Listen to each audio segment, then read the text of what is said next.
శ్రీ గురుభ్యో నమ. ఓం గం గణపతియై నమ. శ్రీమాత్రే నమ. ఓం నమ శివాయ. 7వ రోజు పారాయణము. సంపూర్ణ కార్తీక మహాపురాణము. ఈరోజు 7వ రోజు పారాయణం ప్రారంభించుకుంటున్నాము. నమస్సులు. త్రయోదశాధ్యాయము. కన్యాదాన ఫలము. వశిష్ఠ ఉవాచ. రాజా, ఎంత చెప్పినా తరగని ఈ కార్తీక మాహాత్మ్య పురాణములో కార్తీక మాసంలో చేయవలసిన ధర్మాల గురించి చెబుతాను విను. ఏకాగ్రచిత్తుడువై విను. తప్పనిసరిగా చేయవలసిన వానిని చేయకపోవడం వలన పాపాలను కలిగించేవి అయిన ఈ కార్తీక ధర్మాలన్నీ కూడా నా తండ్రి అయిన బ్రహ్మదేవుని ద్వారా నాకు బోధించబడినాయి. నీకిప్పుడు వాటిని వివరిస్తాను విను. జనకరాజేంద్ర, ఈ కార్తీక మాసంలో కన్యాదాన, ప్రాతః స్నానములు, యోగ్యుడైన బ్రాహ్మణ బాలకునకు ఉపనయనము చేయించటం, విద్యాదానము, వస్త్రదానము, అన్నదానము ఇవి చాలా ప్రధానమైనటువంటివి. బ్రాహ్మణ కుమారునికి కార్తీక మాసంలో ఒడుగు చేయించి దక్షిణను సమర్పించటం వలన మన పూర్వజన్మ పాపాలు కూడా తొలగిపోతాయి. ఆ విధముగా తమ ధనముతో ఉపనయనము చేయించబడిన వటువు చేసే గాయత్రీ జపము వల్ల దాత పంచ మహాపాతకాలు నశించిపోతాయి. 100 రావి చెట్లు నాటించినా, 100 తోటలను వేయించినా, 100 నూతులను దిగుడు బావులను నిర్మించినా, 10,000 చెరువులను తవ్వించినా వచ్చే పుణ్యం ఎంతైతే ఉంటుందో అది పేద బ్రాహ్మణ బాలునకు ఉపనయము చేయించటం వలన కలిగే పుణ్యంలో 16వ వంతుకు కూడా సమానము కాదు. మరో విషయమును గుర్తుంచుకో.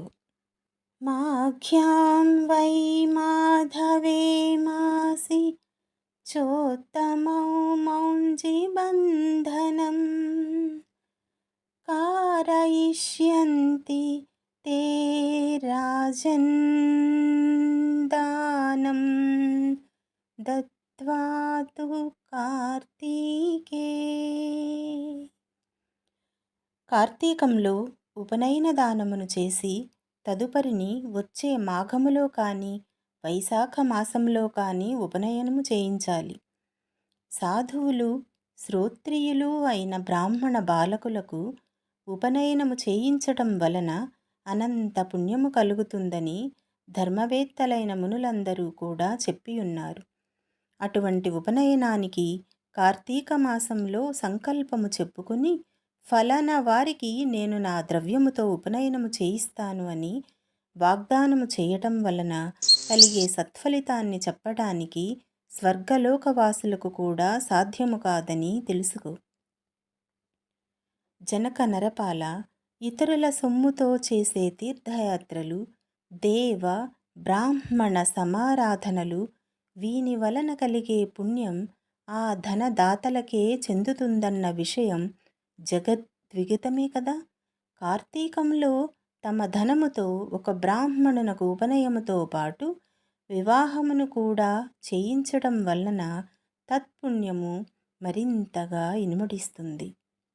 శ్లోకము. కన్యాదానం తు కార్తిక్యాం యః కుర్యాత్ భక్తితో నఘ స్వయం పాపైర్వినిర్ముక్తః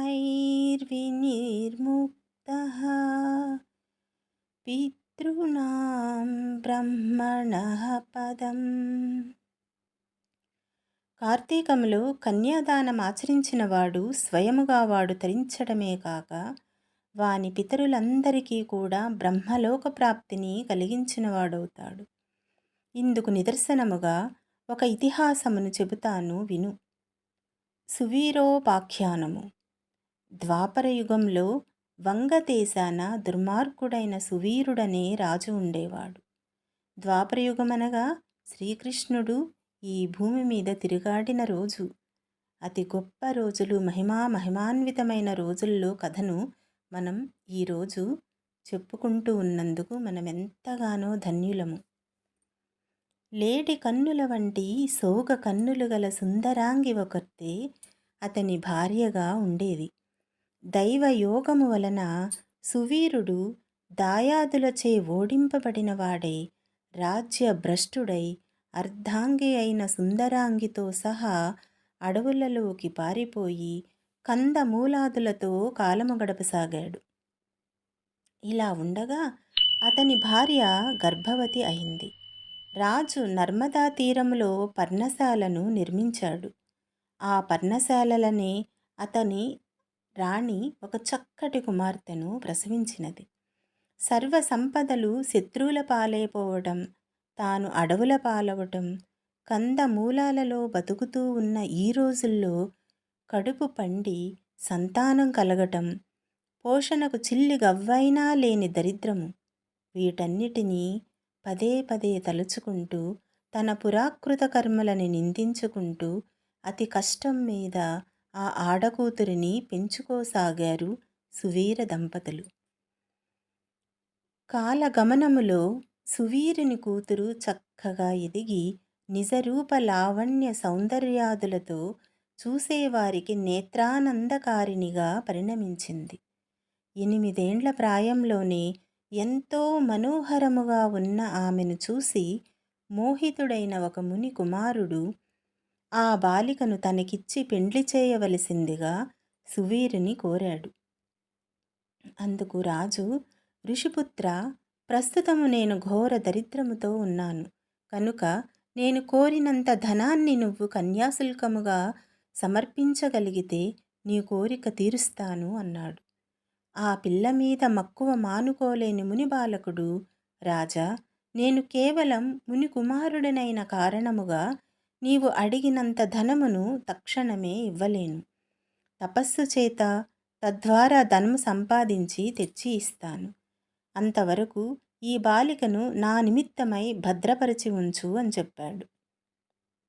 అందుకు సువీరుడు అంగీకరించి ఆ నర్మదా తీరములోనే తపోనిష్ఠుడై తత్ఫలితంగా అనూహ్య ధనరాశిని సాధించి దానిని తెచ్చి సువీరునకు ఇచ్చాడు. ఆ సొమ్మునకు సంతృప్తి చెందిన రాజు తమ ఇంటి ఆచారము ప్రకారముగా తన కూతురిని ముని యువకునికి ఇచ్చి ఆ అరణ్యంలోనే కళ్యాణము జరిపించేశాడు. ఆ బాలిక భర్తతో కలిసి వెళ్ళిపోయినది. తత్కన్యా విక్రయ ద్రవ్యముతో, అనగా ఆ కన్యను విక్రయించగా వచ్చిన డబ్బుతో రాజు తన భార్యతో సుఖముగా ఉండసాగాడు. తత్ఫలితముగా సువీరుని భార్య గర్భిణి అయి మళ్ళా ఒక ఆడపిల్లను కన్నది. అందుకు రాజు ఆనందించాడు. పెద్ద పిల్లను అమ్మి ధనమును రాబట్టినట్లే ఈ పిల్ల ద్వారా కూడా మరింత ద్రవ్యమును సంపాదించవచ్చునని సంతోషించాడు. బిడ్డ ఎదుగుతూ ఉన్నది. ఇదిలా ఉండగా ఒకానొక యతీశ్వరుడు నర్మదా స్నానానికై వచ్చి అక్కడి పర్ణశాలలో ఉన్న సువీరుని, అతని భార్యను, కుమార్తెను చూసి, పోయి, నేను కౌండిన్య గోత్రుడుజైన యతిని, ఈ అరణ్య ప్రాంతంలో సంసారయుతంగా ఉన్న నువ్వెవ్వరివి అని అడిగాడు. యతీంద్రుడి ప్రశ్నలకు జవాబుగా, అయ్యా, నేను వంగాసాధీసుడైన సువీరుడను. దాయాదుల వలన రాజ్యభ్రష్టుడినై ఇలా అడవిలలో జీవిస్తున్నాను. న దారిద్ర్య సమం దుఃఖం న శోకః పుత్రమారణాత్ న చ వ్యధానుగమనేన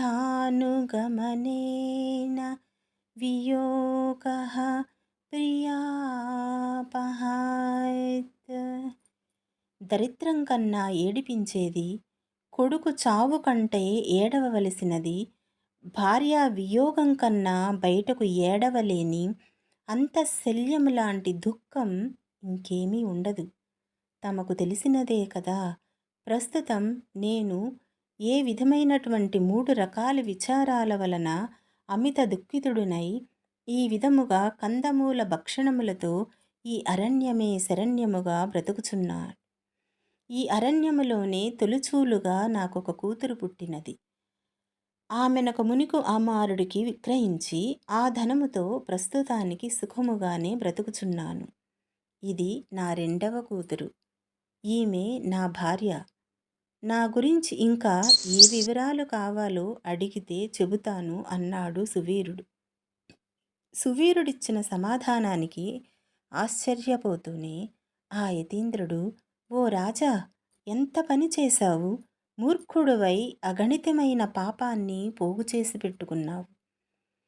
కన్యాద్రవ్యేణ యో జీవేదసి పత్రం సగచ్చతి దేవాన్ ఋషీన్ పితॄన్ క్యాపి కన్యా ద్రవ్యేణ తర్పయేత్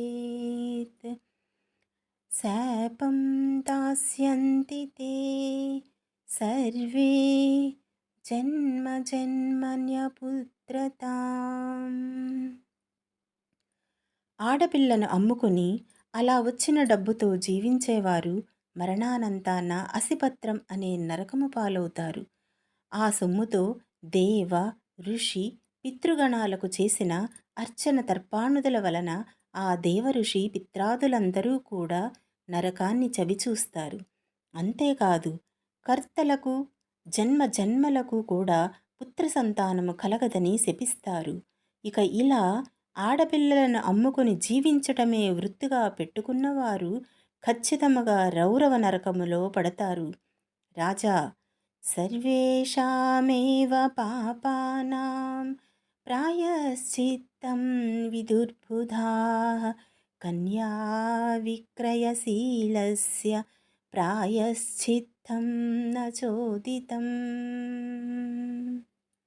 అన్ని రకాల పాపాలకు ఏవో కొన్ని ప్రాయశ్చిత్తాలున్నాయి, కానీ ఈ కన్యాశుల్కము అనబడే ఆడపిల్లను అమ్ముకునే మహాపాపానికి మాత్రం ఏ శాస్త్రములోనూ కూడా ఎటువంటి ప్రాయశ్చిత్తము లేదు. కాబట్టి సువీరా, ఈ కార్తీక మాసంలో శుక్లపక్షములో నీ రెండవ కుమార్తెకు కన్యాదానపూర్వకముగా కళ్యాణం జరిపించు. కార్తీక మాసంలో విద్యా తేజస్శీల యుక్తుడైన వరుణకు కన్యాదానము చేసినవాడు గంగాది సమస్త తీర్థాలలోనూ స్నానదానాదులు చేయటం వలన కలిగే పుణ్యాన్ని యథోక్త దక్షిణాయుతముగా అశ్వమేధాది యాగములను చేసిన వారు పొందే సత్ఫలితాన్ని పొందుతారు అని హితబోధ చేశాడు. కానీ నీచబుద్ధితో కూడుకుని ఆ సువీరుడు ఆ సజ్జన సద్బోధను కొట్టిపారేస్తూ, బాగా చెప్పావయ్యా బాపడ, పుట్టినందుకు గాను పుత్రద్వారా గృహ క్షేత్రవాపోసము రత్నద్యలంకారాదులతో ఈ శరీరాన్ని పుష్టిపరిచి సుఖించాలే గాని ధర్మము ధర్మము అంటే కూర్చుంటే ఎలాగా? అసలు ధర్మమంటే ఏమిటి? దానమంటే ఏమిటి? ఫలమంటే ఏమిటి? పుణ్యలోకాలంటే ఏమిటి? అయ్యా ఋషిగారు, ఏదో రకంగా డబ్బును సంపాదించి భోగాలు అనుభవించటమే ప్రధానము.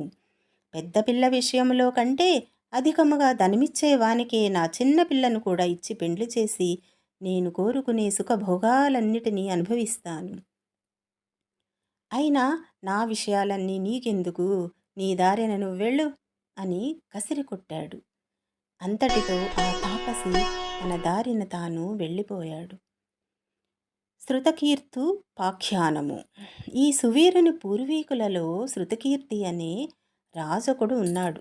అంటే మనం ఎవరి గురించైతే ఇప్పటి వరకు కథ చెబుతున్నామో ఆ తన యొక్క పుత్రికను అమ్మి ఎవరికైతే డబ్బుని తీసుకున్నాడో అతని యొక్క పూర్వీకుల గురించి మనం చర్చించుకుంటున్నాం ఇప్పుడు. అది శృతకీర్తు పాఖ్యానము.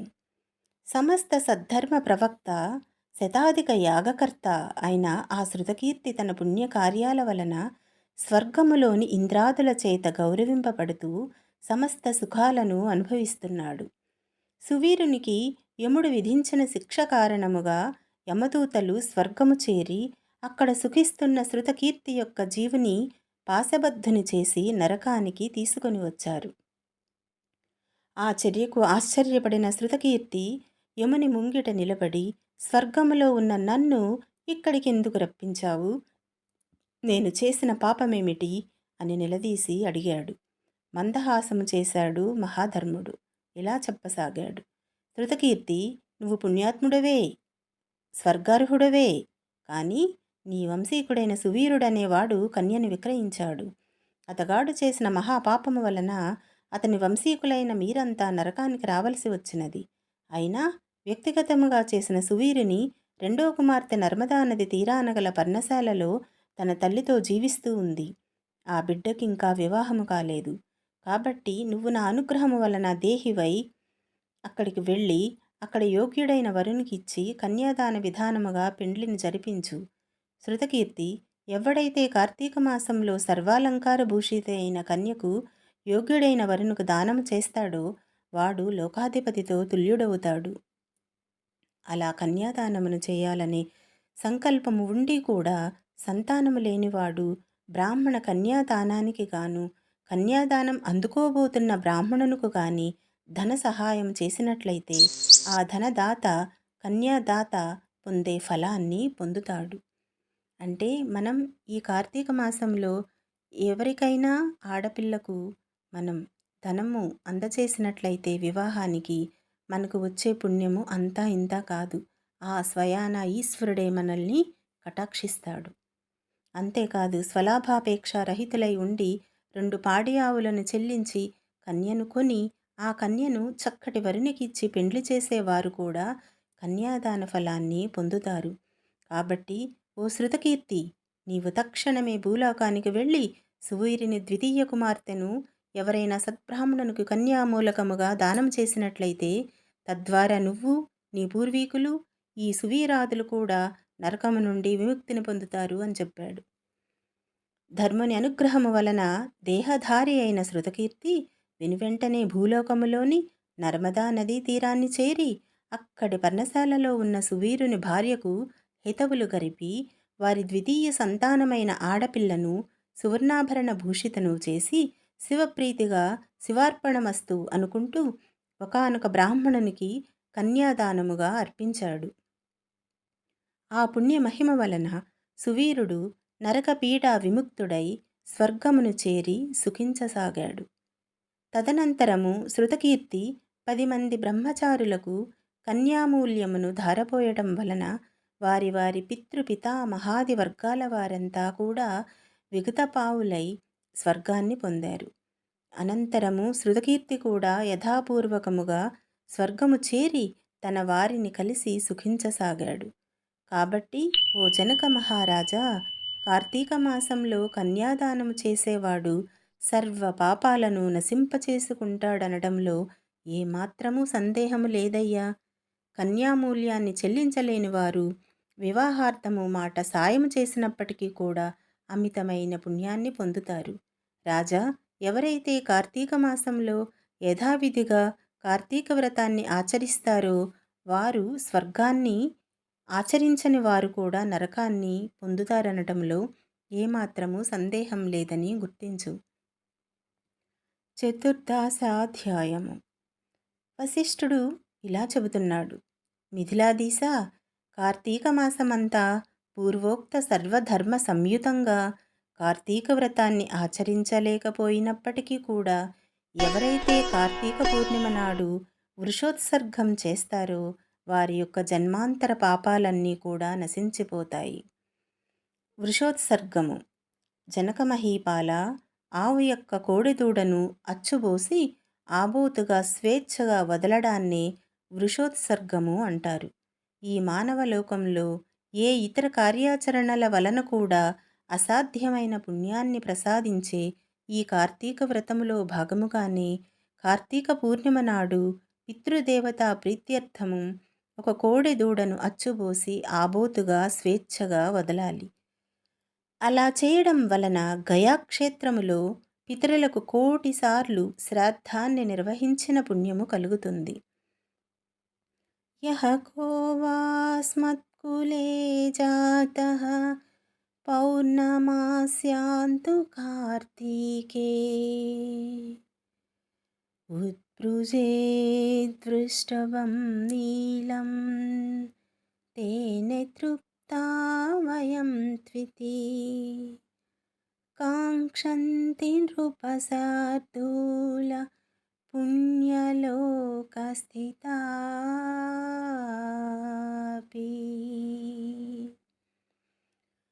పుణ్యలోకాలలో ఉన్న పితరులు సైతం తమ కులములో పుట్టినవాడెవడైనా కార్తీక పౌర్ణమి నాడు నల్లగిత్తను అచ్చుబోసి వదిలినట్లయితే మనకు అమితానందం కలుగుతుంది కదా అని చింతిస్తూ ఉంటారు రాజా. ధనికుడైనా సరే జీవితంలో ఒక్కసారైనా కార్తీక పౌర్ణమి నాడు వృషోత్సర్గము చేయనివాడు అంధతామిశ్రము అనే నరకాన్ని పొందుతాడు. గయా శ్రాద్ధము వలన కానీ, ప్రతివర్షాబ్ది కాల వల్ల కానీ, తీర్థస్థలాల్లో తర్పణం వల్ల గాని ఈ వృషోత్సర్గంలో సమానమైన ఆనందాన్ని పితరులు పొందరని, గయా శ్రాద్ధ వృషోత్సర్గాలు రెండూ సమానమేనని పెద్దలు చెప్పినా వృషోత్సర్గమే ఉత్తమమైనదని తెలుసుకో. వివిధ దానములు. ఇక కార్తీక మాసంలో పండ్లను దానము చేసేవాడు దేవర్షి పితృణాలు మూడింటి నుంచి కూడా విముక్తుడైపోతాడు. దక్షిణాయుతంగా ధాత్రీ ఫలాన్ని దానమిచ్చేవాడు సార్వభౌముడవుతాడు. ధాత్రీ ఫలమనగా ఉసిరికాయండి. కార్తీక పౌర్ణమి నాడు లింగదానము సమస్త పాపహారకము. లింగదానము సమస్త పాపహారకము అంటే పాపము నశిస్తుంది. అత్యంత పుణ్యదాయకమే కాక ఈ దానము వలన ఈ జన్మలో అనేక భోగాలను అనుభవించి మరు జన్మలో చక్రవర్తిత్వాన్ని పొందుతారు. ఈ కార్తీక మాసమునందు నిషిద్ధ ఆహారాలు.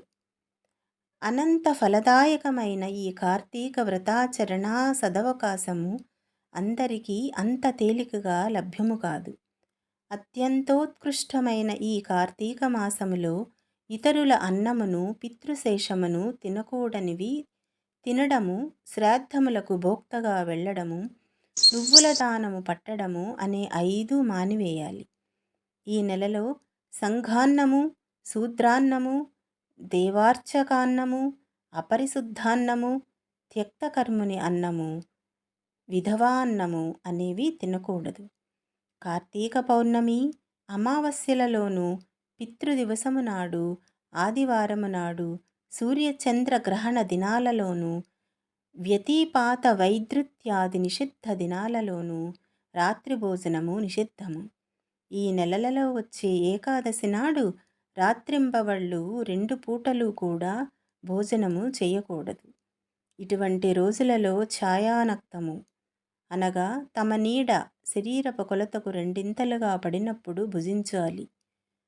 అదే ఉత్తమమని మన మహర్షులు తెలియచెప్పినారు. పరమ పవిత్రమైన ఈ కార్తీకములో నిషిద్ధ దినాలలో భుజించే వారి పాపాలు అగణితముగా పెరిగిపోతాయి. అందువలన కార్తీకములో తైలాభ్యంగనము, పగటి నిద్ర, కంచుపాత్రలో భోజనము, పరాన్న భోజనము, గృహస్నానము, నిషిద్ధ దినాలలో రాత్రి భోజనము, వేదశాస్త్ర నింద అనే ఈ 7 జరుపుకూడదు. సమర్థులై ఉండి కూడా కార్తీకంలో నదీ స్నానము చేయకుండా ఇంటి దగ్గరనే వేడినీటి స్నానము చేసినట్లయితే అది కళ్ళుతో చేసిన స్నానానికి సమానమవుతుందని బ్రహ్మ శాసనము. సూర్యుడు తులలో ఉండగా నదీ స్నానమే అత్యంత ప్రధానము. చేరువలో నదులు లేనప్పుడు మాత్రం చెరువులలో కానీ, కాలువలలో కానీ, నూతుల వద్ద కానీ గంగా, గోదావర్యాది మహానదులను స్మరించుకుంటూ స్నానము చేయవచ్చును. ఎక్కడ చేసినా ప్రాతకాలంలోనే స్నానం చేయాలి. అలా చేయని వారు నరకాన్ని పొంది అనంతరం చండాలపు జన్మనెత్తుతారు. గంగానదీ స్మరణమును చేసి, స్నానమును చేసి, సూర్యమండలగతుడైన శ్రీహరిని ధ్యానించి, ఆ విష్ణుగాథా పురాణాదులను ఆలకించి ఇంటికి వెళ్ళాలి. పగలు చేయవలసిన పనులన్నీ ముగించుకొని సాయంకాలం మరలా స్నానం చేసి, ఆచరించి, పూజాస్థానములో పీఠమును వేసి, దానిమీద ఈశ్వరుని ప్రతిష్ఠించి, పంచామృత ఫలోదక కుశోదకాలతో మహాస్నానమును చేయించి, షోడశోపచారాలతోనూ పూజించాలి. పరమేశ్వర షోడశోపచార పూజాకల్పం. ముందుగా పరమేశ్వరుడైన ఆ పార్వతీపతిని ఆవాహన చేయాలి. అటు పిదప ఓం వృషధ్వజాయ నమః ధ్యానం సమర్పయామి అంటూ పుష్పాక్షతలు సమర్పించాలి. తదుపరి ఓం గౌరీ ప్రియాయ నమః పాద్యం సమర్పయామి అంటూ నీటి చుక్కను వదలాలి. ఓం లోకేశ్వరాయ నమః అంటూ ఆర్ఘ్యం సమర్పయామి నీటి చుక్కను వదలాలి. ఓం రుద్రాయ నమః ఆచమనీయం సమర్పయామి అంటూ నీటి చుక్కను వదలాలి. ఓం గంగాధరాయ నమః స్నానం సమర్పయామి అంటూ నీరు విడవాలి లేదా మంత్రము చదవాలి. అపోహిష్టామయో భువః తానవూర్జే దధాతన మహేరణాయ చక్షసే యో అస్సి తమోరసః తస్య భాజయతే హనః ఉసతీరవమాతరః తస్మాదరంగమామవో యస్య క్షయాయ జిన్వధా అపోజనయధాజనః. ఈ మంత్రము పఠించుచు నీటితో అభిషేకించవచ్చును. ఓం ఆసాంబరాయ నమః వస్త్రం సమర్పయామి. ఓం జగన్నాథాయ నమః ఉపవీతం సమర్పయామి. ఓం కపాలధారిణే నమః నమః గంధం సమర్పయామి. కుడి చేతి అనామికతో గంధాన్ని చిలకరించాలి. ఓం ఈశ్వరాయ నమః అక్షతాన్ సమర్పయామి అక్షతలు సమర్పించాలి. ఓం పూర్ణగుణాత్మనే నమః పుష్పం సమర్పయామి.